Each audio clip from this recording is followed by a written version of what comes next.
तिने त्याचे शूज घालताना पाहिले. अहो हे घ्या, ती म्हणाली, त्याच्यासमोर एक डबा धरत. बाजूला ठेव, तो म्हणाला. तिने डबा त्याच्या बाजूला ठेवला. आज यायला उशीर होईल. आज माझे जेवण बनवायची गरज नाही. ठीक आहे, ती म्हणाली आणि तो निघून गेला.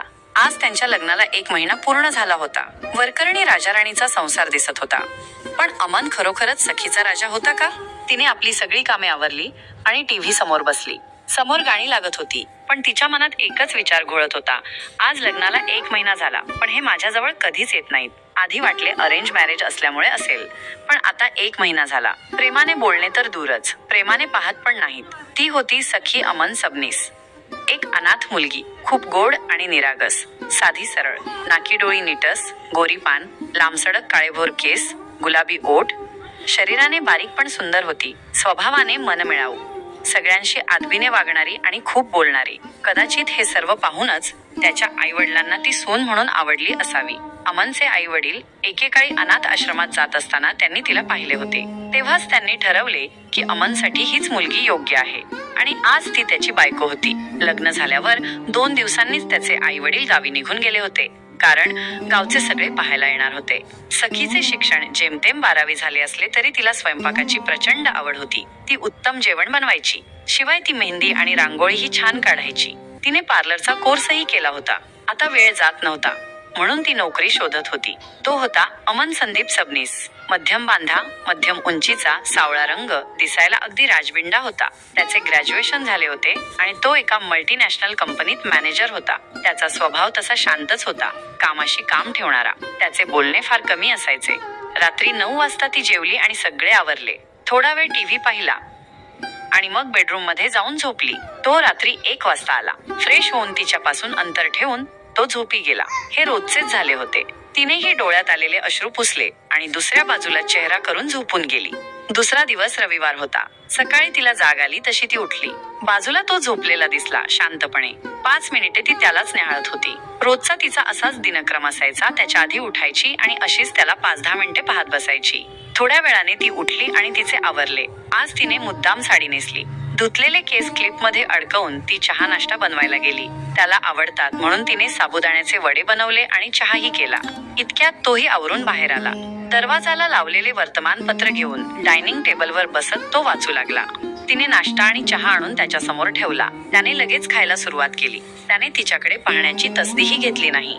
तसा तिचाही हिरमोड झाला आणि ती किचन मध्ये येऊन तिथेच बसून तिने नाश्ता आणि चहा घेतला आणि ती दुपारच्या जेवणाच्या तयारीला लागली. इतक्यात त्याने आवाज दिला, अमन, माझे जेवण बनवू नकोस, मी बाहेर जात आहे, असे म्हणून तो आत बेडरूम मध्ये निघून गेला. तिला हे आता नेहमीचे झाले होते. प्रत्येक रविवारी तो बाहेर जायचा. कुठे जात आहे हे त्याने कधी सांगितले नाही तिने कधी विचारले.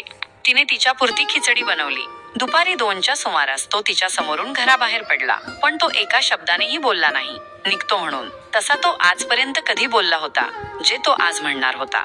आज नेमका तिच्या जीवाभावाच्या मैत्रिणीचा शिवण्याचा फोन आला. लग्न होऊन महिना झाला तरी सखी तिला भेटायला तयार होत नव्हती. शेवटी तिच्या हट्टापुढे सखी तिला भेटण्यासाठी तयार झाली. ती अजून किती टाळणार होती? कोणतीही मैत्रीण कशी आहे लग्नानंतरची लाईफ हा प्रश्न जरूर विचारते आणि तिला ह्याचीच भीती होती. शिवाय तिची ती जवळची मैत्रीण असल्यामुळे तिला चांगलीच ओळखत होती.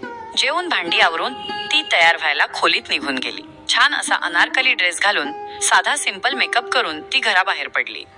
शिवण्या भेटल्यावर दोघींनीही एकमेकींना कडकडून मिठी मारली. लग्न झाल्यापासून ती तिला भेटली नव्हती म्हणून आता थोडी भावनिक झाली आणि तिच्या डोळ्यात अश्रू आले. शिवण्या, काय ग, वेडे रडतेस काय? तुला काही त्रास तर नाही ना? तिला बाजूला करत ती म्हणाली. सखी, अगं नाही, आपण खूप दिवसांनी भेटत आहोत ना, त्यामुळे हक्काची अशी तूच आहेस म्हणून जरा. शिवण्या, मी नेहमीच असणार तुझ्यासाठी, त्यामुळे नो रोना धोना.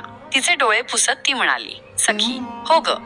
शिवण्या, बाकी तुझी मॅरेज लाईफ कशी चाललीये? सखी, मस्तच. ती उसने हसत म्हणाली. दोघीही आता डॉमिनोज मध्ये जाऊन बसल्या. खूप दिवसांनी आज पिझ्झा पार्टी करावी म्हणून तिकडेच गेल्या. दोघीही कोकपीत मन भरून खाल्ल्यावर बाहेर पडल्या. जवळच एक गार्डन होते, तिथेच निघून गेल्या.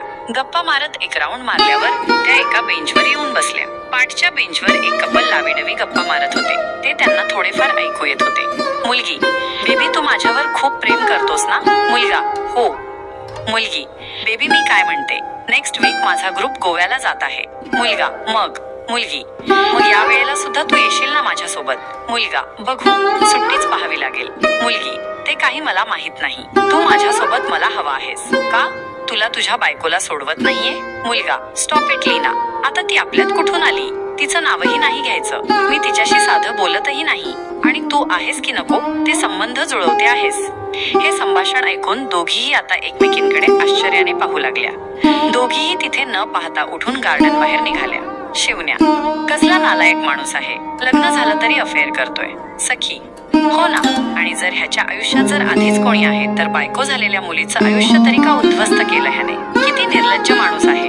हे बोलून तिलाही आठवले, आपला नवरा तरी आपल्याशी कुठे नीट आहे ना, बोलतो ना काही. कदाचित त्याचे असे काही नसेल ना. नाही, शक्यच नाही. पण जर असले तर? नाही, असे काही नसेल. आजच विचारते, टेन्शनच नको. शिवण्या, जाऊ दे, सोड. आजची दुनिया ही अशीच आहे. पैसेवाला मुलगा न बघता एखादा प्रामाणिक मुलगा शोधेन मी माझ्यासाठी. सखी, तुला कसं कळलं तो पैसेवाला आहे? शिवण्या, अगं थोडीफार एका बाजूने त्याची झलक दिसली. आणि मुलगी, अगं कसली हायफाय आहे. श्रीमंतांची कोणती मुलगी गरीब मुलाच्या प्रेमात पडेल? सखी, ते तर आहे ग. जाऊ दे, चल आता भाजी घेऊन मार्केटमधून. दोघीही भाजी घ्यायला मार्केटमध्ये गेल्या.